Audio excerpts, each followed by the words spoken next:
hemos considerado hasta este momento 6 de los factores que constituyen la unidad de la Iglesia del Señor, que constituyen la Iglesia del Señor. En algunos me he detenido más que en otros, porque en verdad Dios me ha concedido luz para entender unos de manera más amplia, otros de manera más breve. Pero no quiere decir que lo que he expuesto en cuanto a cada uno de estos factores que constituyen la unidad de la Iglesia es todo lo que se debe aprender o todo lo que la Escritura revela de cada uno de estos factores. Si nos detenemos a considerar toda la riqueza que está envuelta en cada uno de estos factores que el apóstol mencionó, el apóstol Pablo, en su carta a los Efesios, en el capítulo 4, versículos 4 al 7, si nos detenemos a considerar esos factores cuidadosamente, seremos sumamente enriquecidos en cuanto al conocimiento de lo que es la naturaleza y el carácter de la Iglesia del Señor Jesucristo, y asimismo podremos comprender en qué condición se encuentra nuestra relación con la Iglesia de Dios.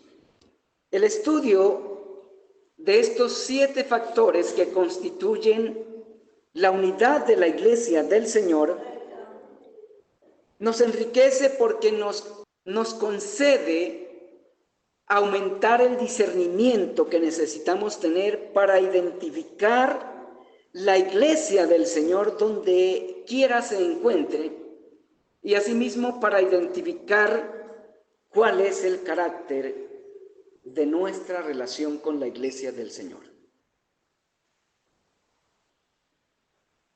¿Por qué es tan importante conocer con la mayor exactitud la Iglesia del Señor? Porque en cierto modo nuestra salvación está relacionada con ella. Cada uno de estos factores nos revelan realidades importantísimas para nuestro crecimiento y para nuestra seguridad, según la esperanza que tenemos. Porque cada uno tenemos la esperanza de ser salvos. Pero en realidad lo que tenemos que asegurarnos es si ya somos salvos. Porque la salvación comienza ahora, no comienza el día del juicio, comienza ahora. Y comienza en nuestro corazón, porque la salvación en un sentido es un proceso toda la vida a partir del nuevo nacimiento. Y esa salvación tiene mucho que ver con la Iglesia del Señor. El séptimo factor que Pablo menciona en esta lista, propiamente en el versículo 6 del capítulo 4 de su carta a los Efesios, el séptimo factor involucra a Dios mismo en la unidad de su Iglesia, de la Iglesia del Señor Jesucristo. El séptimo factor es un Dios y Padre de todos, el cual es sobre todos, por todos y en todos. Este es el segundo factor de la unidad de la Iglesia del Señor Jesucristo que estaba en Éfeso, al que el apóstol le añade más detalles, porque es el factor que cierra la lista de los 7 factores que constituyen la unidad de la Iglesia del Señor. Y ese es el que vamos a considerar en esta mañana, no de manera exhaustiva, porque no creo tener la capacidad de poder exponer la amplitud y la profundidad que en esas pocas palabras está revelado. No creo tener la capacidad de poner al descubierto todo lo que envuelve este séptimo factor con sus detalles. Leímos el pasaje ya y ahora vamos a adentrarnos en ese séptimo factor, procurando ver por lo menos de manera general las implicaciones de esas palabras que encontramos en ese sexto versículo del capítulo 4 de la carta a los Efesios. El sexto factor que une a la iglesia del Señor Jesucristo es un Dios.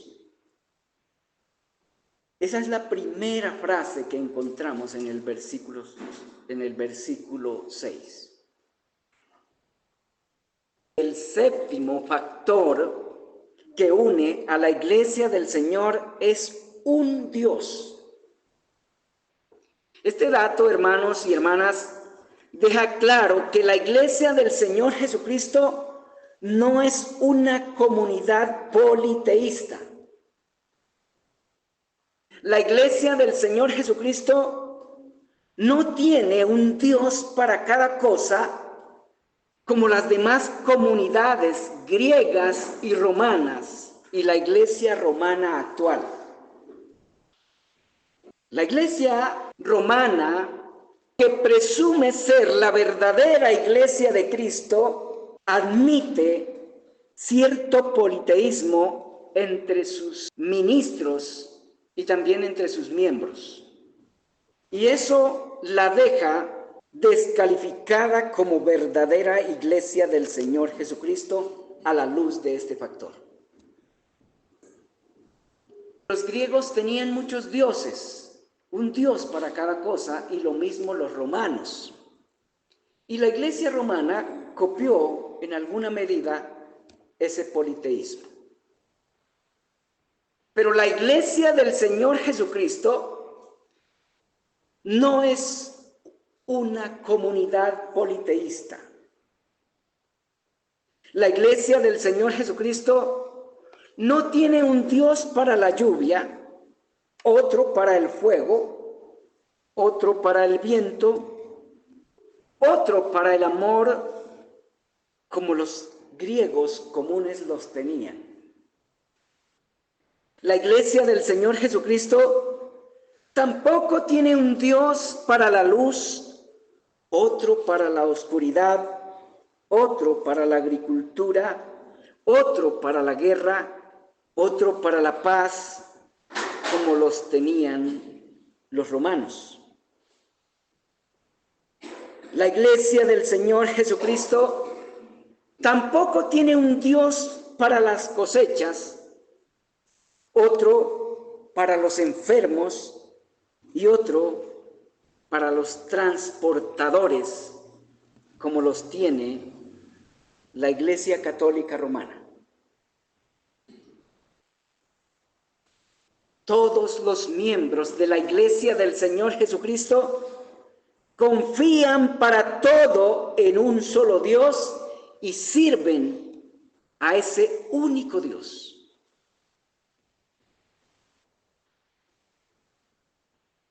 ¿Cómo es el Dios de la Iglesia del Señor Jesucristo? Si solo nos detuviéramos en responder esta interrogante, nos llevaría este año y quién sabe cuántos más tratando de mostrar o exponer cada uno de los atributos de Dios y sus efectos en el universo y en especial en su iglesia. Pero no voy a dedicarme a eso, solamente quiero tomar algunos datos, ni siquiera todos los datos que el apóstol Pablo nos da del Dios al que se refiere en su carta. Pero creo que hay algunos datos que nos pueden ser suficientes, por lo menos para tener una idea de cómo es el Dios de la iglesia del Señor Jesucristo. Podemos comenzar a identificarlo por la información que el mismo apóstol provee de él en esta misma carta. Veamos algunos de los datos que el apóstol Pablo nos da al principio de la carta.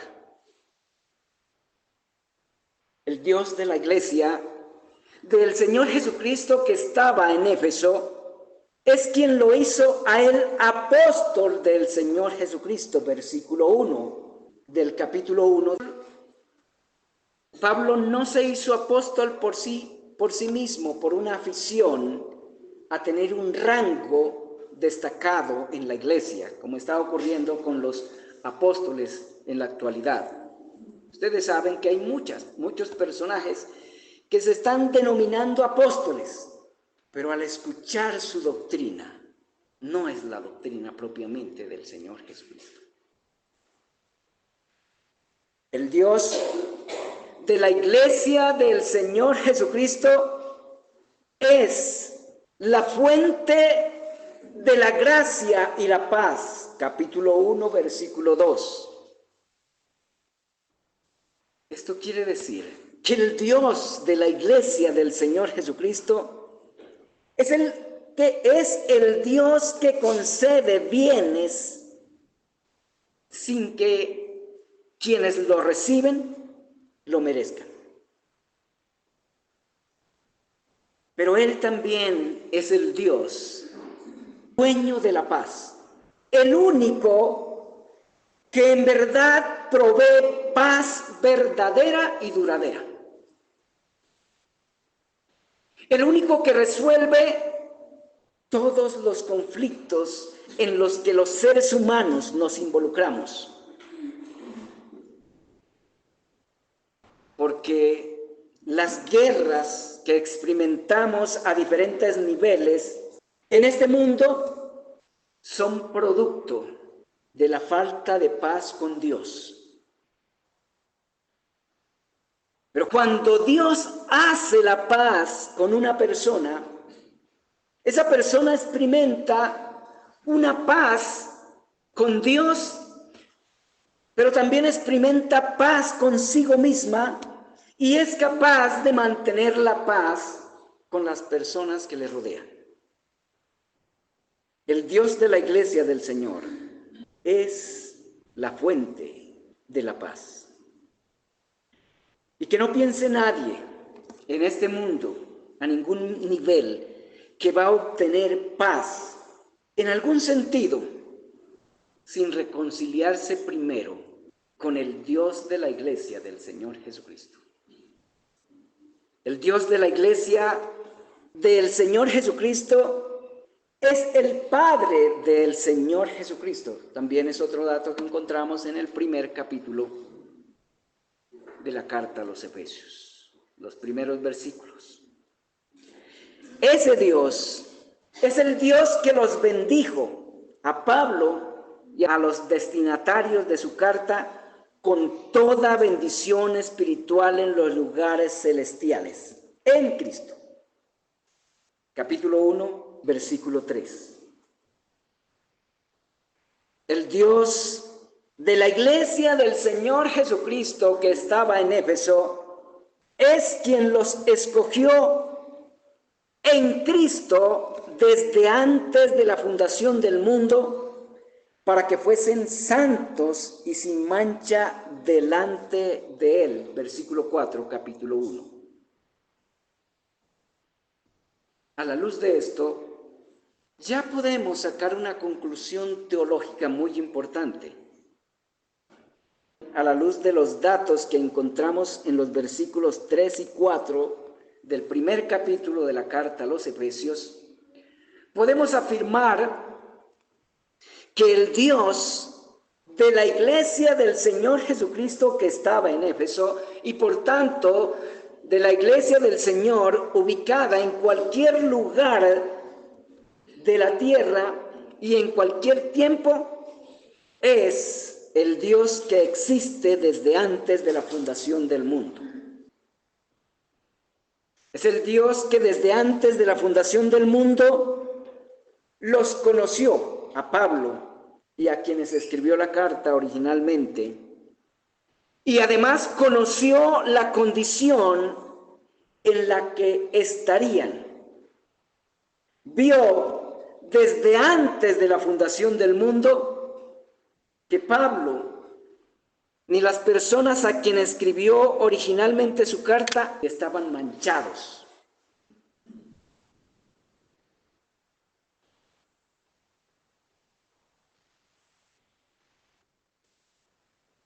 Solo estos datos nos dicen ya mucho de quién es el Dios de la Iglesia del Señor Jesucristo. Y de esta misma referencia se infiere que el Dios de la Iglesia del Señor Jesucristo es un Dios amoroso y misericordioso, sumamente misericordioso. En estos versículos 3 y 4 se puede ver muchos más atributos del Dios de la Iglesia del Señor Jesucristo.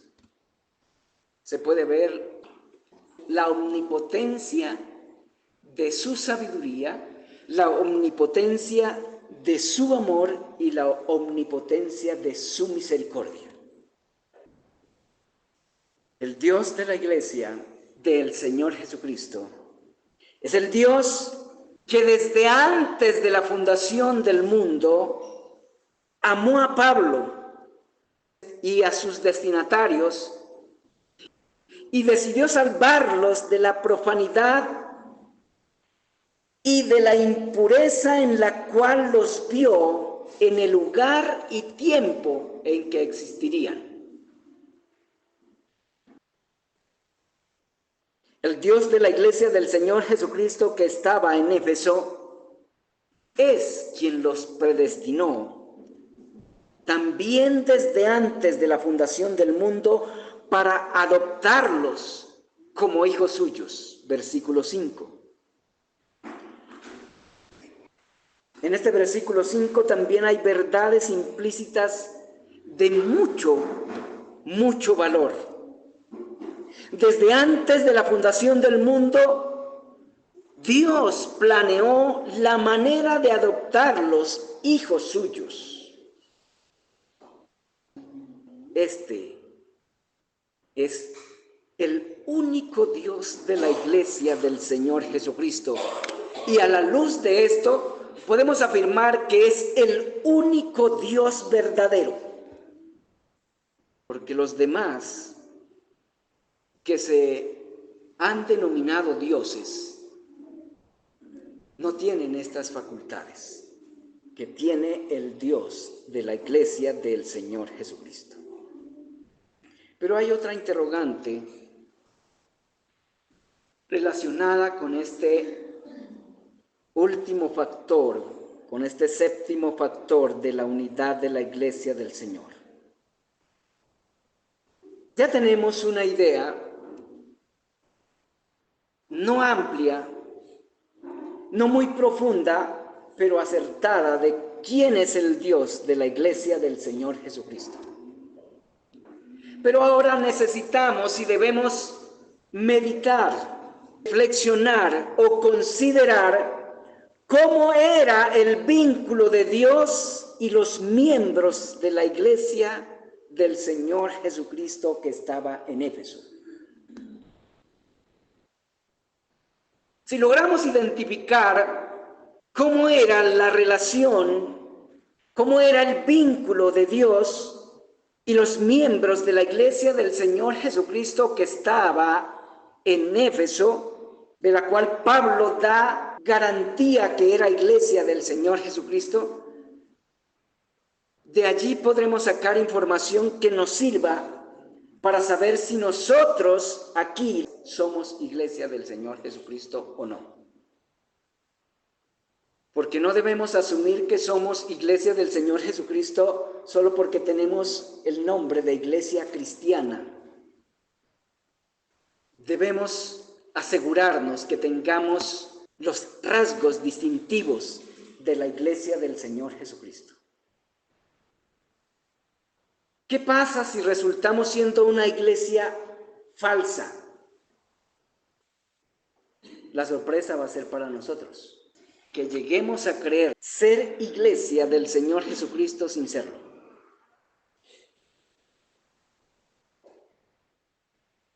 El vínculo de Dios con la iglesia que estaba en Éfeso era un vínculo de Dios y de Padre de todos.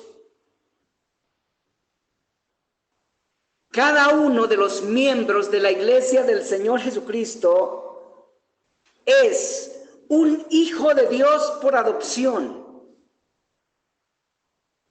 Dios, además de ser el único Dios de la iglesia del Señor Jesucristo y de sus miembros, también es Padre de todos. No hay un solo miembro de la iglesia del Señor Jesucristo que no sea hijo de Dios. De acuerdo a este factor de unidad de la iglesia de Cristo, se puede afirmar que el vínculo de los miembros de la iglesia del Señor Jesucristo es un vínculo paternal.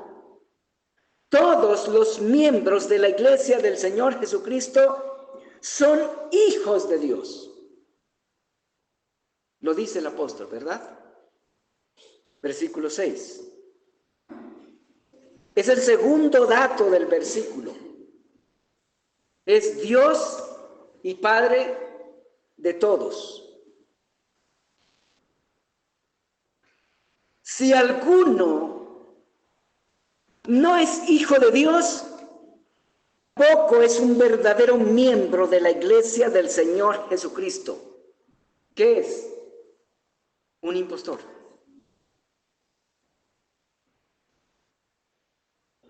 Los miembros de la iglesia del Señor Jesucristo son hermanos entre sí. ¿Es importante esto?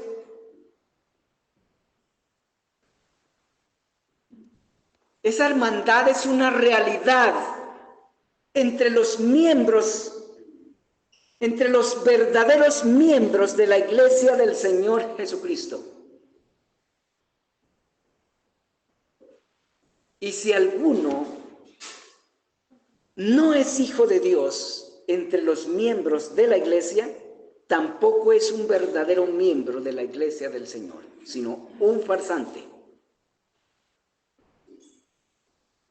Esta realidad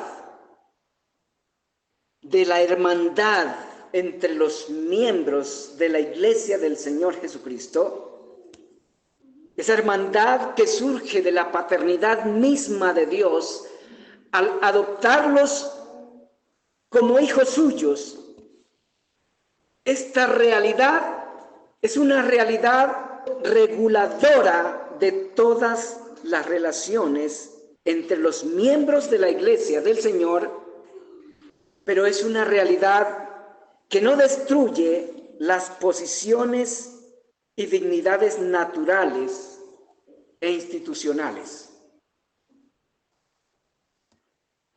Como seres humanos, tenemos una vocación en común. Como redimidos también la tenemos, pero también tenemos vocaciones particulares, posiciones particulares y autoridad relacionada con esas posiciones particulares. Pero la hermandad entre los hijos de Dios es el vínculo primario entre ellos. Y ese vínculo regula todas las demás relaciones. No las destruye, las regula, las normaliza. El vínculo que entre los miembros de la iglesia del Señor surge de la paternidad a causa de la adopción, no elimina el vínculo natural y los rangos de autoridad que Dios estableció, por ejemplo, entre los padres y los hijos. Tampoco elimina el vínculo institucional ni la autoridad que establece entre esposo y esposa, entre amo y siervo o entre pastor y oveja. El vínculo de hermandad entre los miembros de la Iglesia del Señor Jesucristo, como ya dije, regula y normaliza todas las demás relaciones dentro de la Iglesia y también fuera de la Iglesia.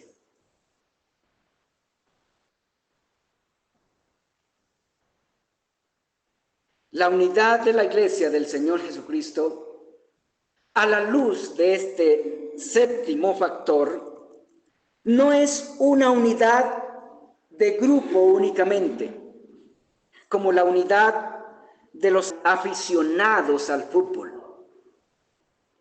Es una unidad de familia, una unidad de filialidad. ¿Respondemos a esta realidad? ¿O simplemente nos estamos relacionando como miembros del mismo club?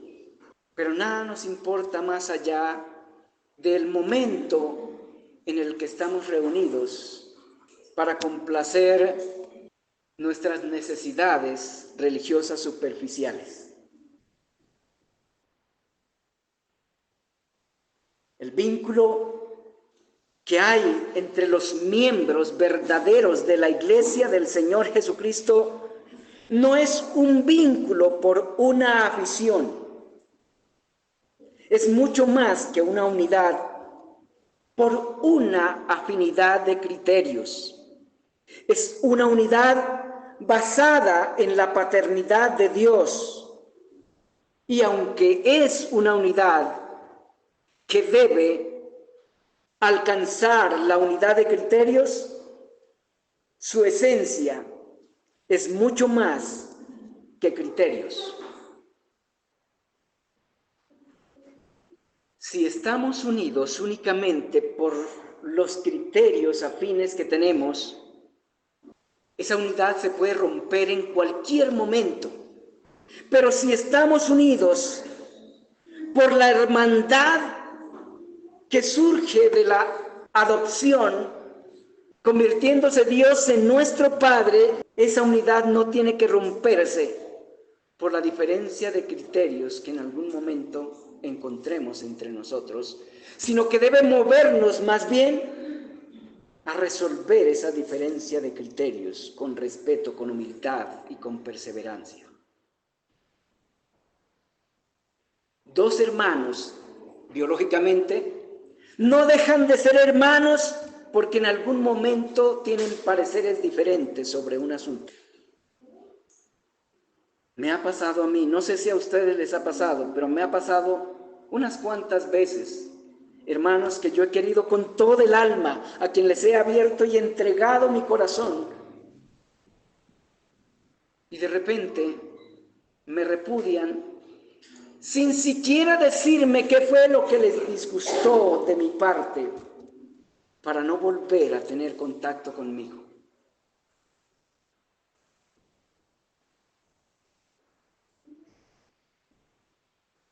A la luz de esto, creo que podemos comprender esas realidades, por qué suceden.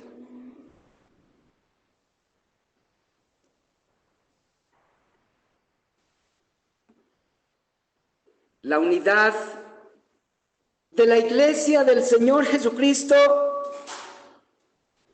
es de esencia espiritual, fundada en la adopción que Dios hizo de cada uno de los verdaderos miembros de la Iglesia del Señor Jesucristo. Porque como lo muestra el texto, no hay un solo miembro verdadero de la iglesia del Señor Jesucristo que Dios, el Padre del Señor Jesucristo, no lo haya adoptado como hijo suyo. Pero la adopción tiene unos distintivos particulares para poder identificarla. Pablo los menciona, esos distintivos, en Efesios capítulo 1, versículo 15.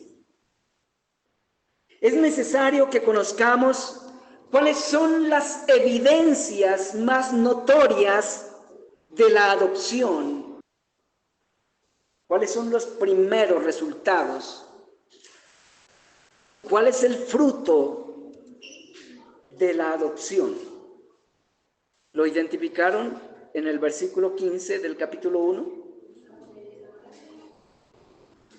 La evidencia de esa genética espiritual implantada por el Padre Dios en cada uno de quienes adoptó como hijos para hacerlos miembros de la iglesia del Señor Jesucristo, es la fe en el Señor Jesucristo y el amor a los demás hijos de Dios. Estos son los dos distintivos fundamentales de la adopción: fe en el Señor Jesucristo y amor a los otros hijos de Dios.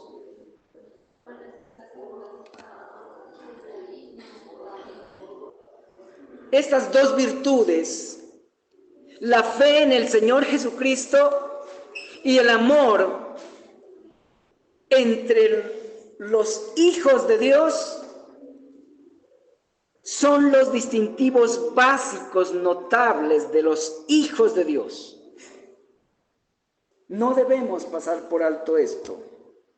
La fe en el Señor Jesucristo y el amor fraternal son la evidencia verdadera de una persona que ha sido hecha por Dios su hija. Donde está uno de estos distintivos, necesariamente tiene que estar el otro, porque el primero obra por el segundo. No puede estar uno sin el otro. No puede haber fe verdadera en el Señor Jesucristo donde no hay amor a los demás hijos de Dios. Primera Juan 5:5. Dice: todo aquel que cree en que Jesús es el Cristo es nacido de Dios, y todo aquel que ama al que engendró. ¿Quién es el que engendró? Ama también al que ha sido engendrado por él. Notan que aquí se mencionan la fe en el Señor Jesucristo y el amor a los hijos de Dios, a los que son engendrados por Dios. Claro, sé que esta referencia se refiere al Señor Jesucristo, porque algunos a quienes el apóstol Juan escribió esta carta decían o argumentaban ser hijos de Dios, pero no querían aceptar al Señor Jesucristo tal como era presentado por la doctrina de los 12 apóstoles. Lo rechazaban como el verdadero Cristo.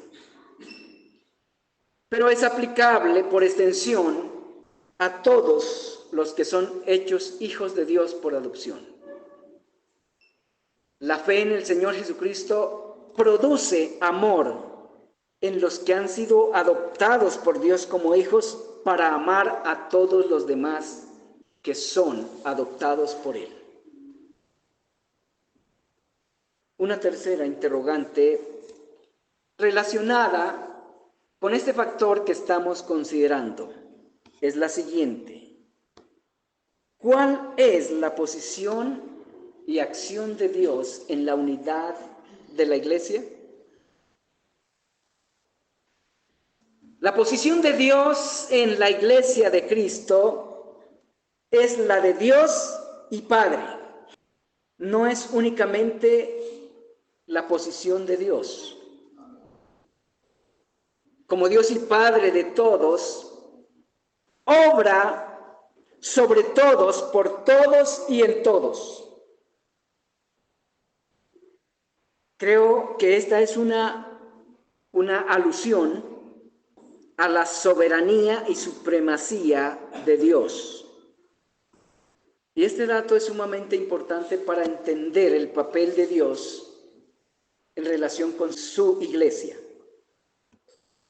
Ese dato de Dios y Padre sobre todos, por todos y en todos, como lo dice el texto, es una referencia a la soberanía y supremacía de Dios.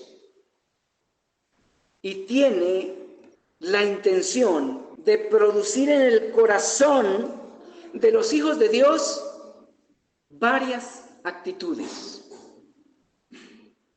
La intención de estas expresiones, que son afirmaciones, es crear en el corazón de los miembros de la iglesia temor, respeto, reverencia, pero también la intención de estas expresiones es crear confianza y seguridad en los miembros de la iglesia del Señor. Dios no quiere que perdamos de vista que Él es Dios, y por ser Dios es temible y respetable,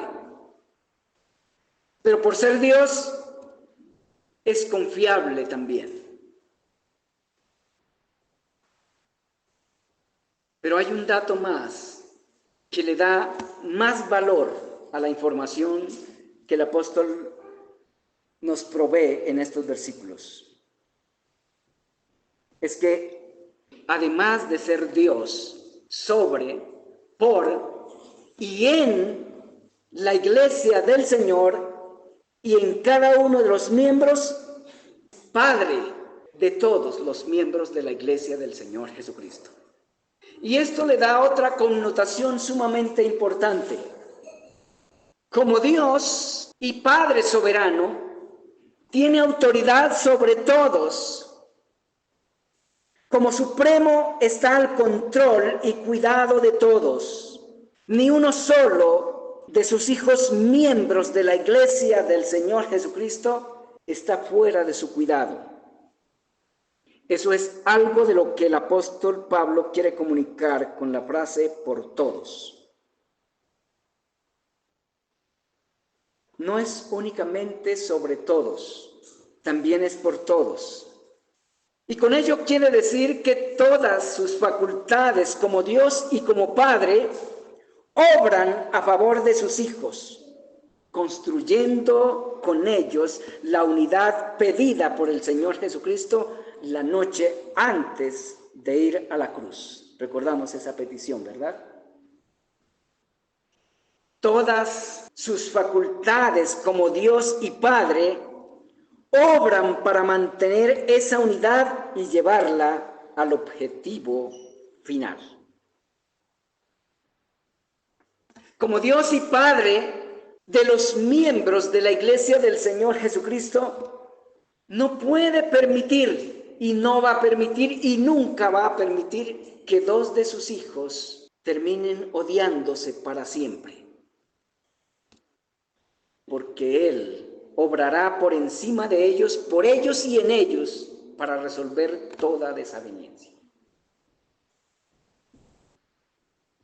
¿Qué pasa entonces con aquellos que dicen ser hermanos y de repente terminan odiando a otros hermanos que no los quieren ni ver y nunca vuelven reconociendo su actitud despectiva?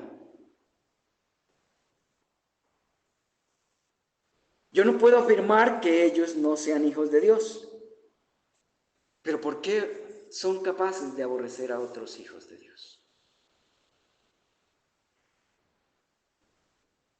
¿Será que recibieron revelación veraz de que Aquellos con los que no se pueden juntar y no pueden saludar no son hijos de Dios. Puede ser que el Señor envió algún ángel en sueños y les reveló eso. Y por eso no se atreven a volver a saludar a un hermano que no les pudo llevar la corriente en algún momento, que no pudo estar de acuerdo en algún concepto.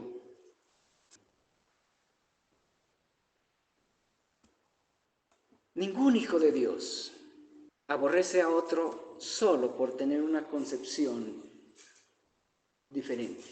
Al contrario, se mantiene al lado y si está convencido que está equivocado, hace todo lo necesario para sacarlo de su equivocación porque es su hermano. Y si haciendo todo lo necesario para sacarlo de esa equivocación, entonces ahí sí puede declarar lo que no es hermano.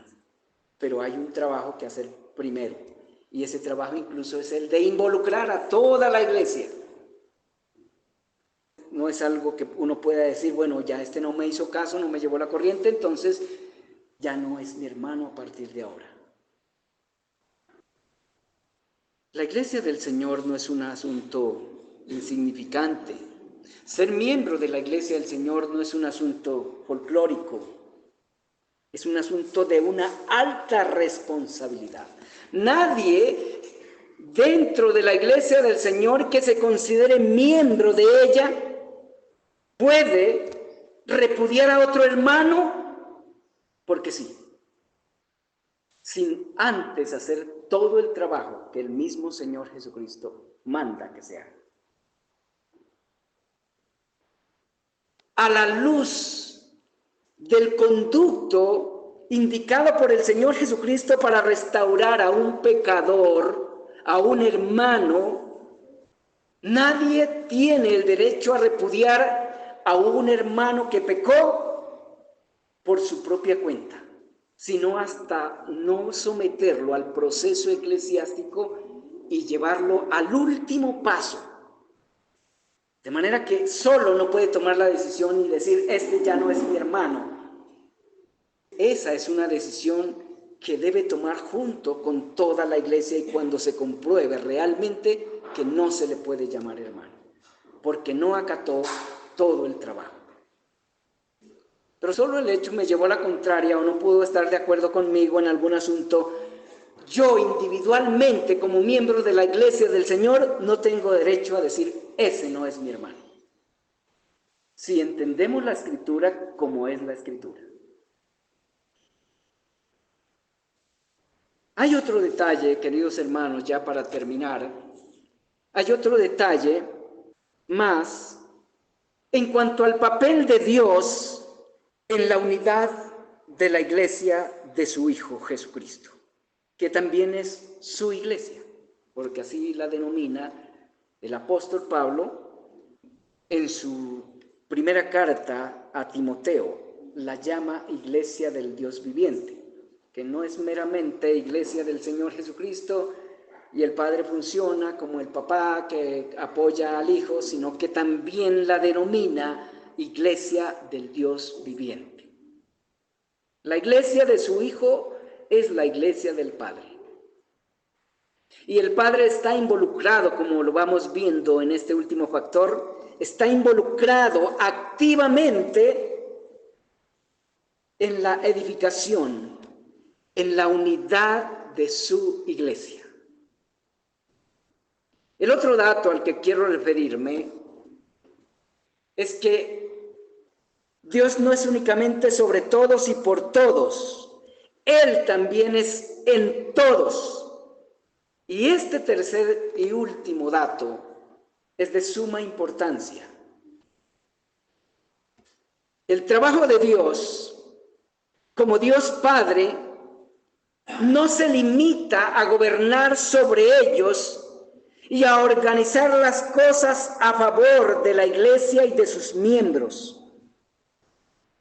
Él está presente en todos quienes son inmersos en el Señor Jesucristo y en su iglesia por su Espíritu. Su presencia en todos como Dios y Padre los une y los conserva unidos en un mismo espíritu, bajo un mismo Señor, con una misma esperanza y en un mismo cuerpo.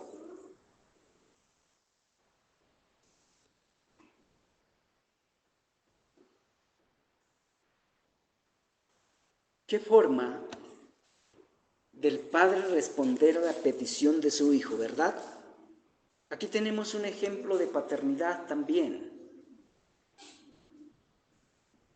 A Dios le hubiera bastado obrar como Dios para unir a quienes creen en su Hijo Jesucristo y darle respuesta a su petición. Pero para que la respuesta fuera perfecta, los adoptó hijos suyos a cada uno de los que creen en su Hijo Jesucristo. Él solo hubiese podido limitarse a que creyeran en su Hijo y nada más.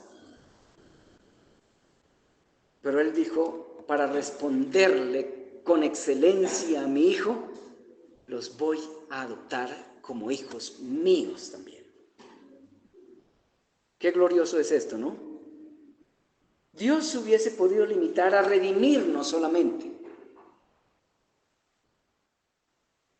pero quiso ir más allá. Nos adoptó como hijos suyos. Eso es glorioso, ¿verdad? La adopción de quienes creen en el Señor Jesucristo da a la iglesia un estatus privilegiado. La iglesia de Cristo no es únicamente la comunidad de los redimidos. La iglesia de Cristo es la comunidad de los hijos de Dios. Eso nos indica que la relación de Dios con los que creen en el Señor Jesucristo es una relación de Dios y Padre. Las dos cosas al mismo tiempo. No únicamente de Dios, ni únicamente de Padre, sino de Dios y Padre. Como Dios y Padre de ellos, ha dispuesto su soberanía y su supremacía para ordenar cada circunstancia a favor del máximo bien de cada uno de sus hijos. Así lo escribió el apóstol Pablo en Romanos capítulo 8, versículos 28 al 30. Todas las cosas obran para bien de los hijos de Dios. Todas, incluso la muerte. Porque para un hijo de Dios, la muerte termina siendo una de las bendiciones más grandes que puede recibir en este mundo. Para un hijo de Dios, su muerte es el final de sus sufrimientos. Para un hijo de Dios, la muerte es el final de sus batallas contra Satanás y contra sus pecados y contra el mundo. Dios está presente como Dios y como Padre en cada miembro de la iglesia del Señor Jesucristo.